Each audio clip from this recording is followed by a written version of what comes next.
Pola? Yes. And Mr. Sheridan? Aye.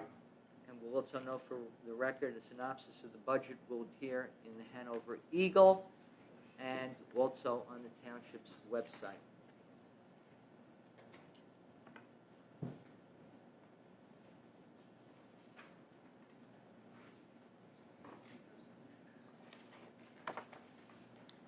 Okay, ladies and gentlemen, as we continue with our agenda this evening, we have two companion ordinances scheduled for public hearing and adoption. The first is docketed as ordinance number 12-2010, amending and supplementing Chapter 57 of the Code of the Township entitled Public Works Department, and establishing a Department of Public Works, Buildings and Grounds, and Park Maintenance.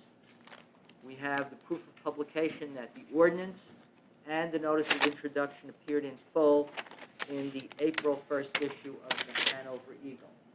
And at this time, may we have a motion to convene the public hearing? So moved. Second. Moved by Mr. Ferramaska, seconded by Mr. Schleifer. On roll call, Mr. Ferramaska. Aye. Mr. Schleifer. Aye. Ms. Arati. Aye. Mr. Pola. Aye. And Mr. Sheridan. Aye. Is there anyone in chambers wishing to be heard concerning ordinance number 12-2010? If so, please step forward to the microphone and give your full name and address for the record.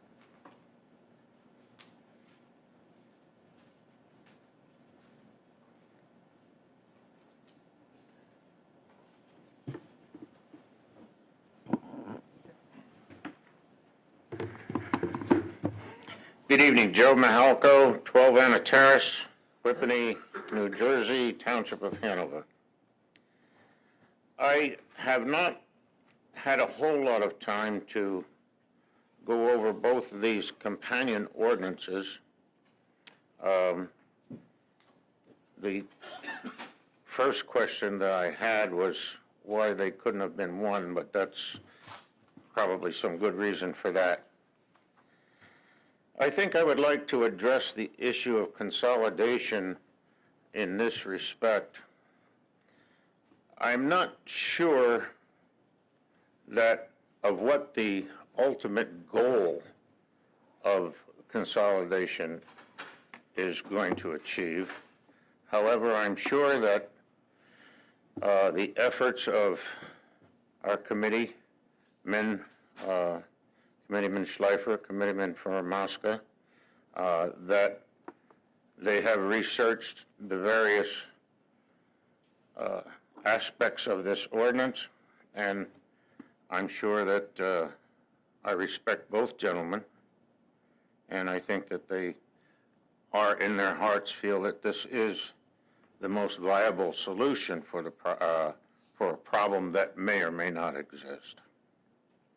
My concern is more geared towards not the administration of this proposal as to the effect that it will have on the general working staff, the meat and potatoes of the departments.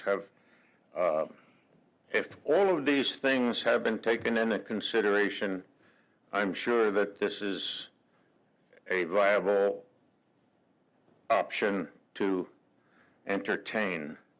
I reiterate a position that I've taken publicly, that at the moment, all the departments seem to function extremely well. I have had personal experiences working jointly with the Recreation Department, Buildings and Grounds, and DPW, in addition to a couple of the Engineering Office and Building Department. Everyone seems to step up to the plate when it's necessary, not categorized into, well, it's not my job, but they all seem to pull together. I hope that with adoption of this ordinance, that we enjoy all the fruits that we enjoy currently, and that each department will function as well as they have had done in the past. I question, because I'm not familiar with the complete structure, the idea of having one individual over one superintendent over four supervisors. It seemed to get a little confusing for me, and I hope that structure, or I would wish that structure were more plainly explained. Given those facts, the ball's in your court. Thank you, Mr. Mahalko. Mayor Sheridan, Yes, Mr. in light of the questions that Mr. Mahalko has raised, which are very good ones, I'd like to take a few moments of time to provide some facts about this ordinance. I prepared some boards in the event members of the public had questions, and if it's okay with the members of the committee, I'd like to share that information. Absolutely. I don't see any objection to it. No, go ahead. Sure. I think it's important that the public is informed. This is clearly a very sensitive issue. And it is a sensitive issue because we have fine services within our community. We're also living a time where we have some major budget problems. I don't have to tell anybody in the room about that. I've personally seen, I've met people who have really suffered during this time frame. So the committee has worked very hard trying to address these budget challenges. To summarize the budget challenges, not taking through a whole budget because we work countless hours about the budget, Hanover has an issue in terms of the loss in ratables.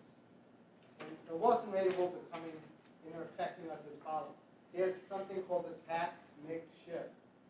Today, commercial accounts for only 40% of the taxes that we raise.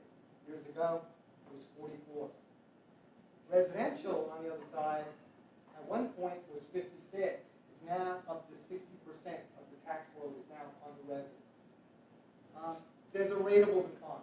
Mr. Farmasco, we need to take a time for Cecil B. DeMille. I'm sorry, could you just use a microphone? Sure. That'd be all right. Sorry, I'm sorry. That's better, right? Come out better.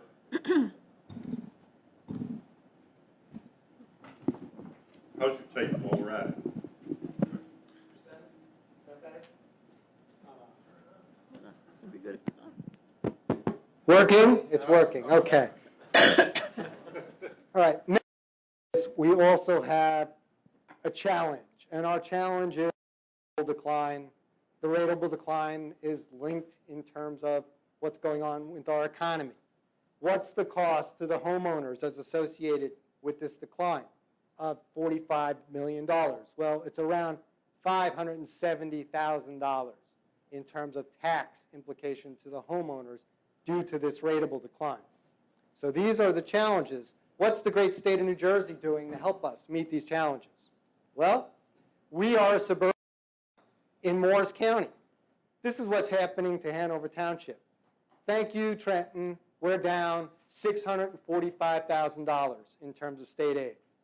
In addition to that, although this committee does not deal with school board issues, just to share for the township residents, the decrease in school aid. Hanover Park down $1.45 million. Hanover Township down $1.127 million. If I add this all up, it comes to $3.2 million. It's a lot of money.